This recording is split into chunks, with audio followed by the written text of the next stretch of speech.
सौ बात की एक बात यह कि बिहार में सरकारी स्कूल मई खत्म होने पर भी खुले क्यों हुए थे? ये कैसे फनमान चल रहे थे वहां? कहते हैं शिक्षा विभाग के अपर मुख्य सचिव के पाठक साहब वो इस तरह के ही फरमान सुनाते हैं और फिर किसी की नहीं सुनते। किसी की नहीं सुनते का मतलब क्या है? हीट वेव चल रही है, मौसम विभाग कह रहा है कि घर से बाहर मत निकलिए और एक अफसर ने डंडा चलाया हुआ है कि स्कूल तो खुलेंगे। क्यों क्यों खुलेंगे इस तपती गर्मी में स्कूल? ये सरकारी अफसर समझते क्या अपने आप को? कहते हैं कि इन पाठक साहब ने कई अच्छे काम भी किए हैं बिहार के स्कूलों को सुधारने के लिए। कई चीजों पर नकेल कसी है, टीचरों की सरप्राइज इंस्पेक्शन करके उनको ठीक करते हैं, बेहिसाब छुट्टियां होती थी तो उनको कम कर दिया। नेताओं की भी नहीं सुनते, शिक्षा मंत्री की भी नहीं सुनते, बड़े कड़क अफसर हैं। तो क्या करें? बच्चियां बेहोश हो रही हैं, इन अफसर की आरती उतारें। सर्दियों में भी इन साहब ने यही किया था। अभी हीट वेव चल रही है, तब कोल्ड वेव चल रही थी, तो डीएम ने ऑर्डर दिया कि ठंड में स्कूल बंद करो, तो इन साहब ने डीएम को बोल दिया नहीं करेंगे। डीएम भी अड़ गए थे कि ये न्यायिक ऑर्डर है, जाइए कोर्ट में कैंसिल करवाइए। मतलब हो सकता है इन साहब ने शिक्षा व्यवस्था को ठीक करने के लिए डंडा चलाने वाला रास्ता पकड़ा हो, और हो सकता है कि व्यवस्था इतनी बीमार हो गई हो कि डंडा चलाने के अलावा कोई चारा ना हो। लेकिन इसका मतलब यह थोड़ी है कि अफसर अपने आप को भगवान ही समझ बैठे। सरकारी स्कूलों में गरीब बच्चे आते हैं। कोल्ड वेव चल रही थी तो डीएम ने ठीक ही तो कहा था कि स्कूल बंद कर दो। गरीब बच्चों के पास स्वेटर छोड़ो, कई के पास तो कपड़े भी पूरे नहीं होते। ठंड में कैसे जाते स्कूल?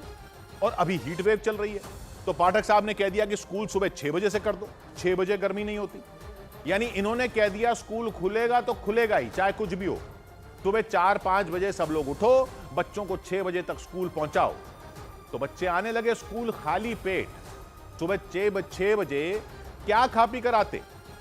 ध्यान रखिए, ये सरकारी स्कूल हैं। यहां पढ़ने वाले बच्चे ऐसे घरों से नहीं आते जहां सबको ब्रेकफास्ट मिलता हो। और स्कूल खुलने का टाइम तो 6 बजे कर दिया, बंद तो दोपहर में ही होगा ना। और दिन निकलते ही कैसी गर्मी पड़ रही है देख रहे हैं। एक अफसर की ईगो के लिए बच्चे बेहोश हो जाएं। ईगो नहीं तो क्या है ये?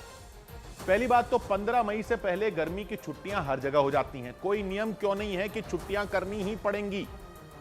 ये अफसर इसको आगे पीछे कैसे कर सकते हैं? बल्कि ऐसा नहीं होना चाहिए कि पारा देखकर छुट्टियां 15 मई से पहले भी की जा सकें, कि 15 मई से करनी होंगी, और अगर पारा 40 डिग्री पहले ही चला गया तो उससे पहले भी करनी पड़ सकती है। और जुलाई में छुट्टी खत्म होगी, लेकिन अगर तब भी 40 डिग्री बना रहा तो जब नीचे आएगा पारा तभी खुलेंगे स्कूल। ऐसे ही सर्दियों में होना चाहिए। ये सब बाबू लोगों के हाथ में क्यों दे रखा है? इनके बच्चे थोड़े ही पढ़ते हैं सरकारी स्कूलों में। या तो ये कानून बना दो कि इनके बच्चे भी वहीं पढ़ेंगे, फिर देखो। अरे अफसर हैं, कोई मालिक थोड़ी है।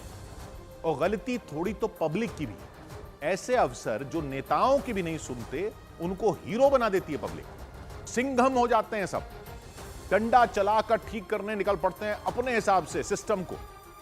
अरे संवेदनशीलता थोड़े ही छोड़ देंगे सिंघम बनने के चक्कर में। नेता को तो फिर भी वोट मांगने जाना पड़ता है जनता के पास। ऐसे अफसरों की कौन सी जवाबदेही होती है? खुद बाहर निकलकर देखिए ना पाठक साहब, इस धूप में बैठिए गर्म सरकारी स्कूल की छत के नीचे एक क्लास में रोज बिना सुबह से कुछ खाए हुए। बच्चों को अपने डंडे के शासन के नाम पर टॉर्चर कर रखा। आज बच्चियां बेहोश हुई हैं, कल को भगवान ना करे कुछ सीरियस हो गया तो आप लेंगे अपने फरमान की जिम्मेदारी? आपने जो अच्छे काम किए शिक्षा के लिए उनकी सराहना भी है, लेकिन ये जो हो रहा है ये ठीक नहीं है। शिक्षा सुधार भी आपकी ड्यूटी है, और बच्चों पर जुल्म ना हो ये भी आपकी ड्यूटी है। आपकी नौकरी को पब्लिक सर्विस कहते हैं। पब्लिक की सर्विस। 100 बात की एक बात।